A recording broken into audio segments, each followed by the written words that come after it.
नमस्ते, म कुमारी आमा आज पनि उपस्थित भएकी छु। धेरै पछि लोकल कुखुराको रेसिपी झोलको रेसिपी ल्याएर आएकी छु। हो त सुरु गरौँ है त। लोकल कुखुराको झोल बनाउनको लागि गाउँले मसला तयार गर्न लागिछु।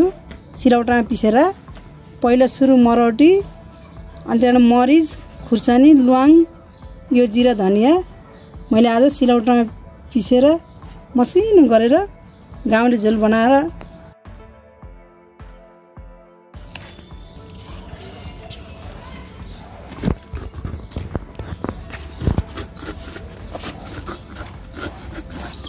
अहिले मिक्सर पिस्ने जमाना आएको छ बाबु। पहिला हामीले यसरी गाउँले मसला यसरी सिलौटामा पिसेर गर्थ्यौँ।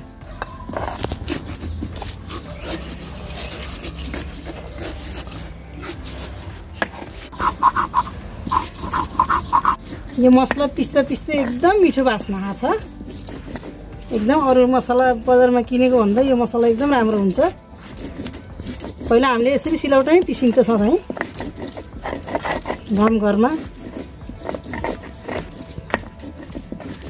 बजारमा पाइने मसलाको पाउडर भन्दा त यो त कति मिठो हुन्छ यसरी पिसेको त। मसिनो गरेर पिस्नुपर्छ, एकदम मिठो हुन्छ। मसिनो भएको छ कि उठाएँ मैले, भयो।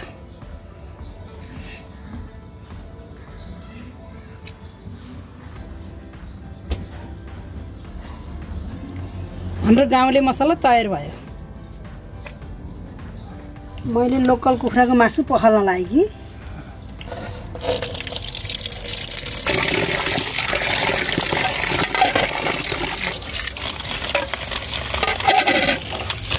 राम्रोसित पखालिएको मसला पिनेर भ्याएँ। अब मैले लसुन अदुवा पिस्न लागेकी छु।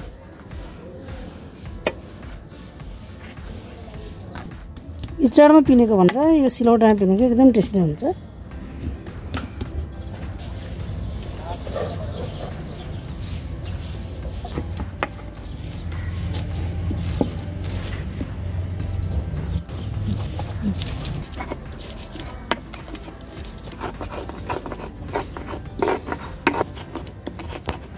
सिलौटामा पिसेको लसुन अदुवाको पेस्ट पनि रेडी भएको छ। अब हामी मासु पकाउन जाऊँ है त। ल अब तयार भयो। लोकल कुखुराको झोल बनाउनको लागि मैले गाउँले पाराले सिलौटामा पिसेर मसला तयार गरिहालेँ। अब मैले आगोमा पकाएर गाउँ पकाउने यस्तरी आगोमा पकाएर आज लोकल कुखुराको झोल खाने हो। मैले सबैभन्दा सुरुमा तेल राखेँ। तेल तातिसकेको छ। मैले अब 5 फुरन राख्न लाएँ।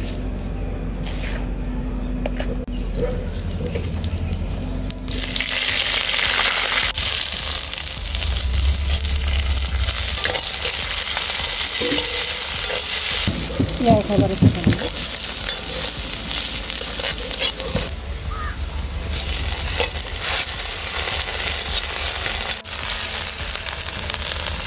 मैले अब मासु राखेँ।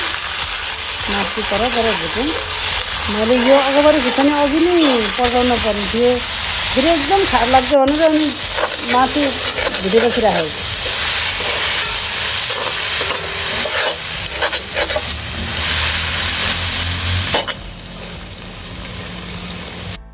मासु राम्रोसँग भुटिएको छ। तलबाट तेल पनि निक्लेको छ। राम्रोसँग भुटिएर अब मैले बेसर राख्छु।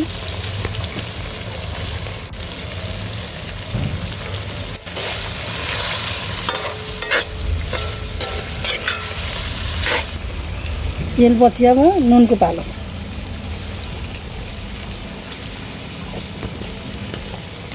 कुखुराको झोल बनाउनको लागि अलिक बढी नुन राखेँ। मैले बेसर र नुन राखेपछि नि मजाले भुटेँ। यसलाई मजाले भुट्छु मैले यो मासुलाई। जति भुट्यो उति मिठो हुन्छ यो मासु। मैले बेसर र नुन राखेर मजाले भुटेँ। अब मैले यो हाम्रो गाउँले मसला राख्न लागेको छु है।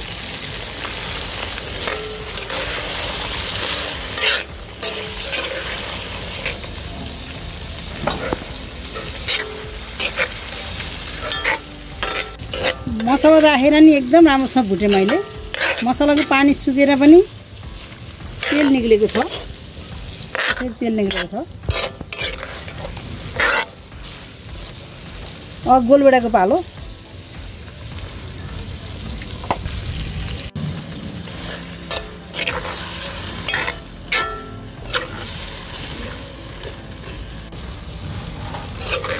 गोलभेडा राखेर नि लत्रक्क भएको छ। गोलभेडा नि लत्रक्क भएर गोलभेडाको पानी सुकेर नि तेल निक्लेको छ। यी एकदम राम्रो भएको छ। यो आगोमा पकाएको खाना यही हुन्छ, एकदम राम्रोसँग लत्रक्क पाक्छ। त्यसै खाना पनि एकदम टेस्टी हुन्छ। गाउँघरमा यसरी आगोमा पकाएर खाइन्थ्यो। गोलभेडा लत्र लुग्रुकै भयो। मैले सबै बेसार नुन मसला गोलभेडा राखेर भुटेर फुटिसकेँ। अब खुर्सानीको पालो।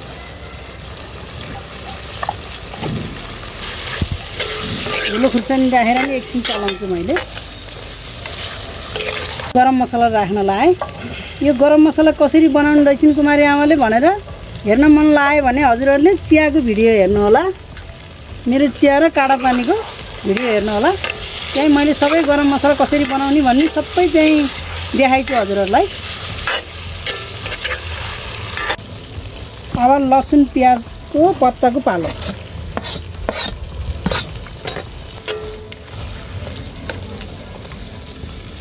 मैले मर मसलाको सबै सामग्री राखेर मजाले भुटेँ। एकदम राम्रोसँग भुटियो। एक मुठ भएर एकदम राम्रोसँग भुटियो हो।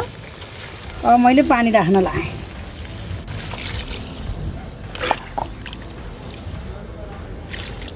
अझ एक बट्टा पानी।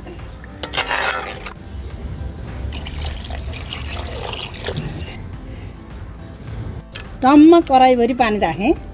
अब यो च्याप्प सुकेर आधी भएपछि भने हाम्रो लोकल कुखुराको झोल तयार हुन्छ। अब यो ढपक्क छोप्ने।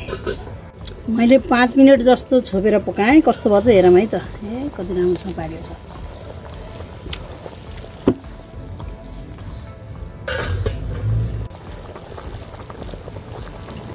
मैले 20 मिनट जति छोपेर पकाएँ। राम्रोसँग पाकेछ। मजाले घटेछ पानी पनि। मैले बोरी राखेको थिएँ पानी। अब मैले 10 मिनट जति अझै छोपेर पकाउँछु। अनि हाम्रो लोकल कुखुराको झोल तयार हुन्छ।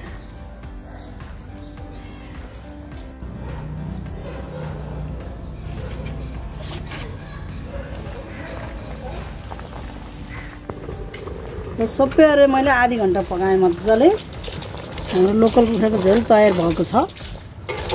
एकदम राम्रोसित पाकेको छ। मासु पनि सब भद्रभद्रुक्कै पाकेको छ। अब तयार भयो। अब हामीले अब धनिया राखेपछि एकछिन ढपक्क छ। धनिया राखेर मैले 1 मिनट छोपेँ। अब मैले कटोरीमा अब सर्भ गर्न लाग्छु।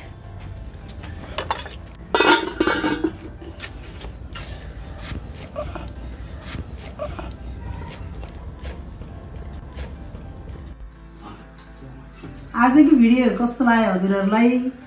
मेरो दर्शकहरूले मेरो भिडियो हेरिदिएकोमा धेरै खुसी लागेको छ।